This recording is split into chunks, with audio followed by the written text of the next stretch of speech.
Hi, now let's learn about range in Python.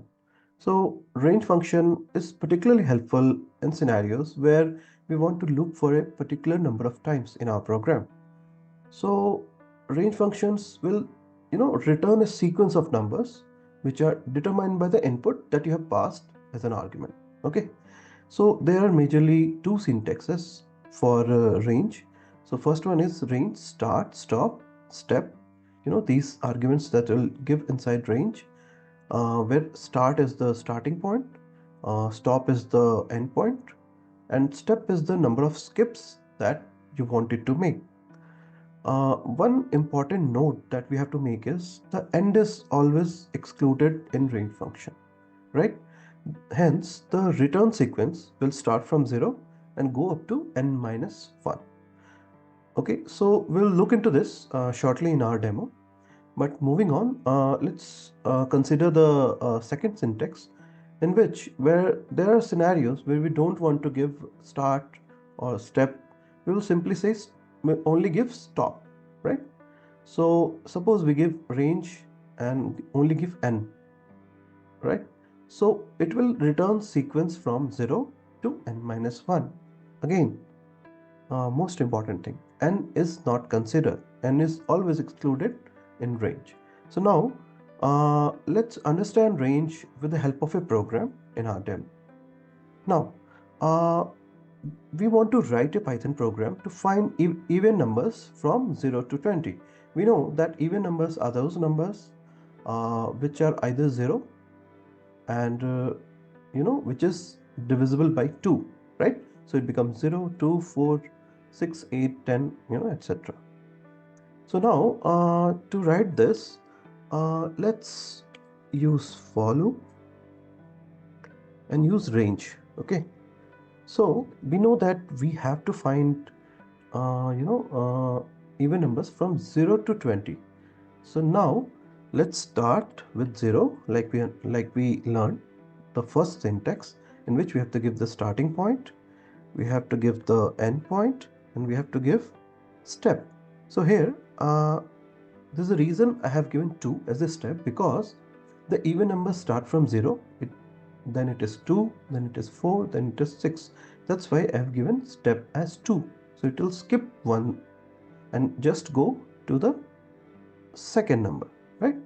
So now let's try to print this out and see what happens. Okay, right. Now you would have seen that it started from 0, but it ended at 18 only. It didn't print 20. I wanted to show this to you because we never consider the last number, right? Like I mentioned, that 20, the stop, the number at the stop will always be excluded, right? So if you want to include it, just write 21 over here and now run it. See, now it has included 20 also, isn't it? So this thing, just keep this thing in mind. And now, okay, one more thing I want to do. I don't like this structure, right? Like started from 0, it is giving me, it is printing every time, isn't it? Like, and giving a new number in the new line, right? So now let's keep everything inside a list so that we can see it neatly. So I'll declare an empty list. And okay, so now uh, I'll take a list and keep appending it, all the values inside the list, and I will print them out at the end. So here, this print statement is outside the for loop. Okay, so when we give indent in Python, it means that it is inside this loop and print is outside this loop.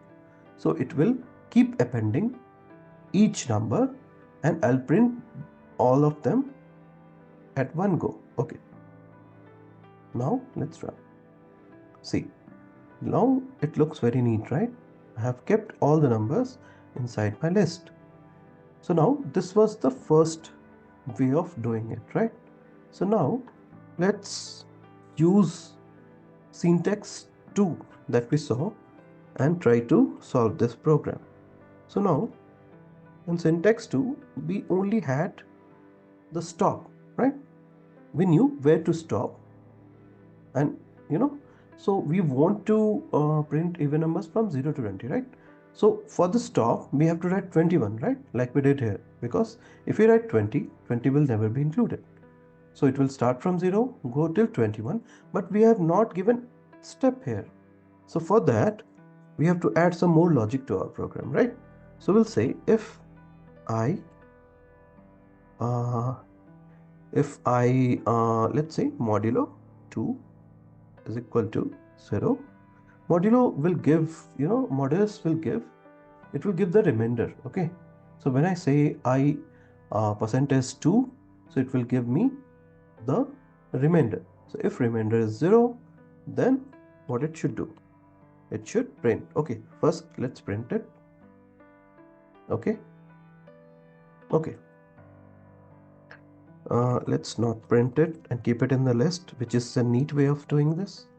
So what I'll do, I won't print this, I'll just keep appending them inside a list, right? And I'll print it out after this loop. Now I'm starting my range from 0, it will go till 21. It will check each iteration, it will check if the remainder is 0 or not. If it is 0, it will append, right? So let's execute it. See, we got the list, right? 0, 2, 4, 6 till 20. So now we have successfully executed this Python program using two ways, you can say, right? One, you have used the one syntax of range, another one you have used another syntax of range. So range is very helpful. Like I said, that whenever you have a scenario in your program where you want to loop for a particular number of times. So this was it for range function. I hope you have learned something today, and for more videos, keep watching. Thank you so much. Bye bye.